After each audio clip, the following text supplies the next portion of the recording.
For a while last night, I could hear people blaring music over at the road, but fortunately that didn't last too long. Other than that, quiet night. I am pretty sure it has been raining all night.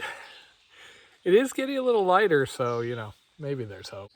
So this is where I decided to set up. Up top was a bit on the muddy side. I mean, everything is muddy. And of course, the best reason to stay around the shelter. A privy. This did make for a nice-ish little campsite. I do appreciate that they mowed back here. So it's funny, I have a huge number of audiobooks, and I'm always buying them when there's like a cash sale or a 2-for-1 or something like that on Audible. But when I get out here, there are certain books that are just so hard to listen to. Like Jen was not able to get through Malazan listening. She actually read through it. Oh, that's cool.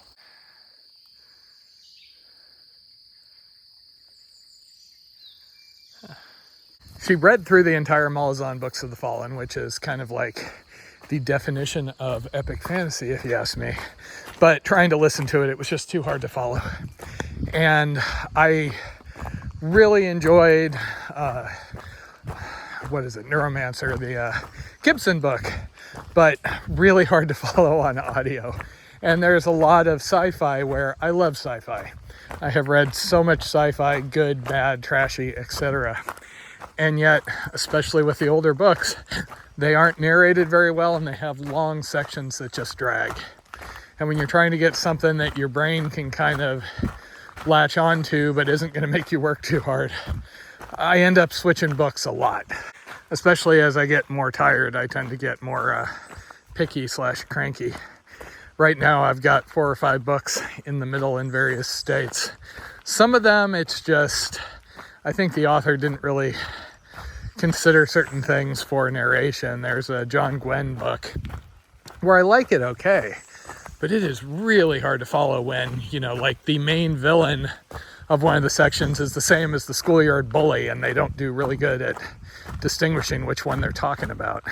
And then you've got things like Expeditionary Force or the Spellmonger books, which are narrated really well. They may not be great literature. They may have some sections which have some pretty big downsides. In the case of the Expeditionary Force books, maybe a lot of those sections. But they help the time go and they're kind of easy listening. And I just found another one of those, the Undying Mercenary books. At least the first one has gone really, really well. And Jen doesn't like them, but the lit RPG books tend to kind of scratch that itch in a lot of cases for me. I mean, Dungeon Crawler Carl, she absolutely adores, and there's a couple others that I know she would enjoy. She also liked the early boxy books, though those went downhill, like a lot of things. So, trying to find the next book, which is a good mix of engaging, lacks slow parts, and isn't too long. Like, I think my ideal is 10 to 15 hours, just because, you get a 30-hour epic. Sometimes there are big dragging parts. Like, for example, I listened to some Peter Hamilton books last year. They involved this, like, hive mind insectoid alien invasion into kind of a utopia society. And they were really good looking at them in abstract. I mean, he has a reputation for solid sci-fi that is occasionally very horny. But yeah, there are sections which, for whatever reason, just kind of really drag. And I don't remember that ever being an issue the days when I was reading on paper. But I think there you kind of can adjust easier. You can skim over a lot of those sections. Audible does have the option to change the narration speed, which is a godsend with certain books where the person just talks very slow. There was actually a dense fog advisory this morning because I got an achievement from my Carrot Weather app. I have no idea what the weather's going to do, but my guess would be rain, followed by more rain, followed by a period of it being cloudy, seeming like it might get better, only for it to then rain again. I am almost done with this little eastern jaunt, thankfully. Today I'll be dropping directly south. I think most of the day I'll probably be in Shawnee State Forest or Park or whatever it is. and then I continue heading west. This should be my second to last major trail section in Ohio, if I'm reading things correctly.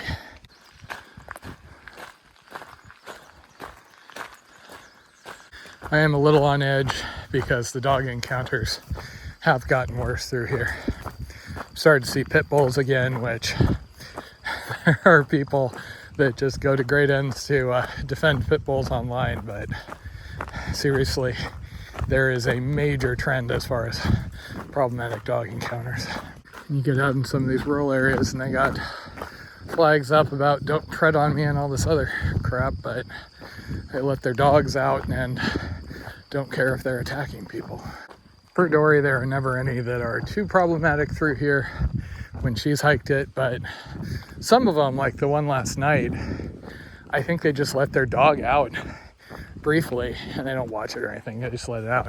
And they didn't come out until they heard me yelling at it when I was fighting it off with poles, at which point they're like, oh yeah, sorry, and they call him back. But that big poodle dog that was coming after me, that one, this was, days ago, that one the owner was trying to call it off and it was just flat out ignoring him. And that is also something that seems to be a common thread with the problematic dog encounters. Some large percentage of the time somebody has been around out here, but dog doesn't listen, or in once or twice the owners didn't care. Nothing quite as bad as that Alabama lady on the Pinhoti, where she drove after me and was apologizing and was saying she would pray for me to be safe and all that. And it was okay if I kicked her dog, and if it bit me, she'd put it down. I think that lady ticked me off more than anything else out here. The other good news is we are now just 3 weeks away from Jen coming out here and joining me somewhere in the vicinity of Evansville. That will make some things a lot easier, some things harder, but it is always really sad when we're apart for any length of time like this, so we're both looking forward to it. She is busy wrapping up the school year. She is doing some weekend trips for Sierra Club the next 3 weeks, so we'll hopefully have some after credit scenes mixed in here and there. We already have arrangements for her to get picked up at the airport and out to me. Only major switchover we'll have, most of the gear she brings with her, she'll bring the 3-person tent, yada yada, is then my 2-person tent we have to mail back to my parents. And I'll get that again when she departs at the beginning of August. I have been heavily leaning on my AirPods. They're the USB-C AirPod Pros this trip, after swearing by the wired ones for the longest time. Honestly, the biggest upgrade, other than having access to noise cancellation when I'm near roads, is just I can record like this and use the microphone from the phone instead of the microphone from the headphones. When I use the wired earpods, I have to unplug it every time I record, and that caused an interesting hardware fault that Apple kept swearing up and down couldn't happen, hadn't happened, there was absolutely no way. And I eventually figured out that I must have probably exceeded the plug-unplug, testing standards they do in their QA lab. But these have worked pretty well. I can get 2 or 3 days out of the battery. When they run low after 4 or 5 hours of listening, probably closer to 4, I pop them into the case for a break for like 15 minutes and I get another hour or 2 charged pretty quick. And the only major annoyance has been, after a while, they don't auto-detect correctly when I take them in or out of my ear. I mean, that's one of the cool features. When you pop them out, it automatically pauses the book if I'm talking to somebody or something like that. And what I figured out is, after a while, I just need to restart my phone. Crap, and here we go again. So that is not an aggressive dog encounter, that is an annoying dog encounter. They were small. One of them, the tail was wagging, so he was just alerting and kept barking at me and looking back at the house. The other one was doing a move that I am a little more wary of, trying to get behind me, because every now and then they come in and try and snap at your heel. There was a note up ahead about people getting warned of some big white dog.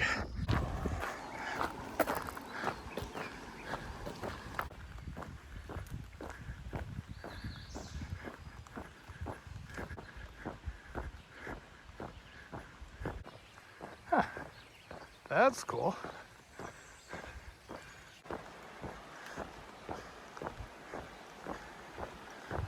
The whole incident on the CNO really made me overly paranoid. There's a spigot back there, and it's probably fine, or it's river water, you know, just used for the yard. I really didn't worry about this when I was in like Florida and Alabama. Just noticed a comment on far out through this section, buried in one of those weird point markers. Apparently for a number of years there was an issue with a pack of like 12 dogs in this section. There was a comment from a month or so ago saying both of the owners are in jail, so the dogs are no longer an issue. So here's hoping, huh?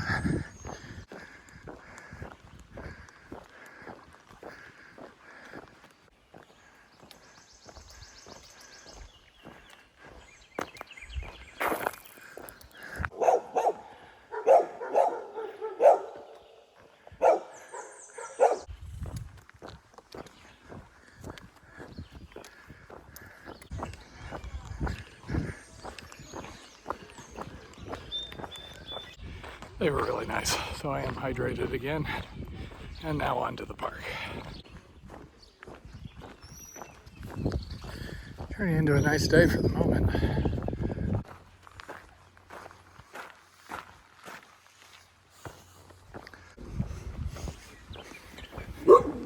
Yes, yes, scary hiker.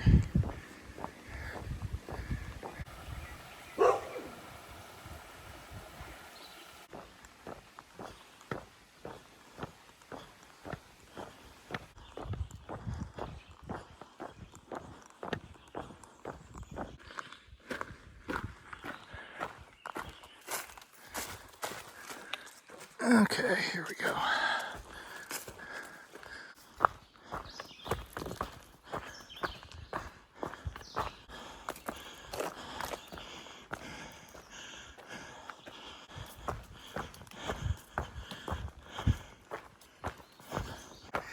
Oh, it's gonna be one of these days, huh?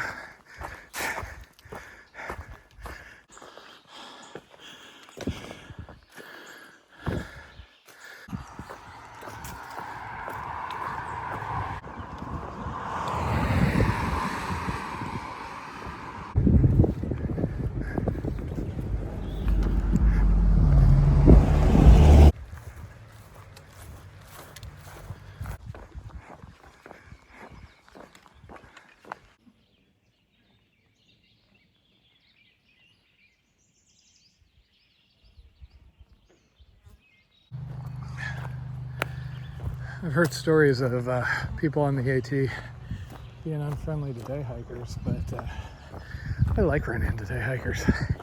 It's increasingly fun the more you go to answer questions about how far you've come.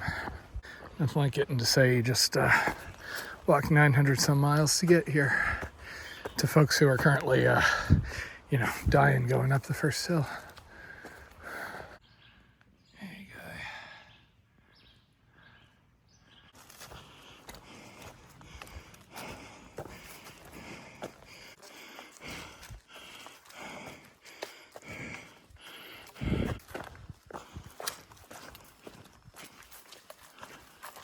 It is a sweaty, bloody day today.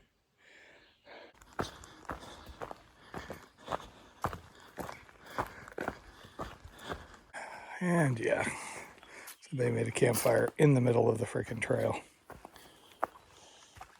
Okay, I haven't seen water up here, so unfortunately I'm gonna have to run down to this camp to get it. And I think I'm gonna push on to the next spot. Okay, so the site has water, a privy. Privy's a little close to the water. And then a campsite. Haven't got to do this very much. And that is not in the best shape. Also, friend. So it looks like some backpackers back here probably left a bag of trash in there. Hence all the shredding and other issues. This tends to be an issue in accessible areas without enforcement or maintenance. So I think I'm going to continue on and see what I can find.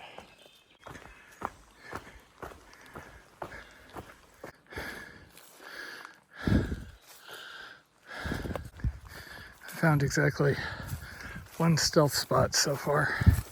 I'm starting to think it may have been a mistake to pass it up.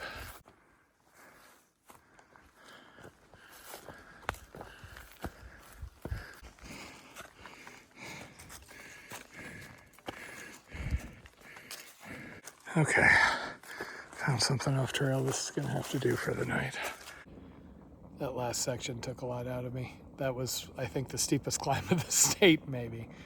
And yeah, maybe I should have stopped earlier, but home sweet home.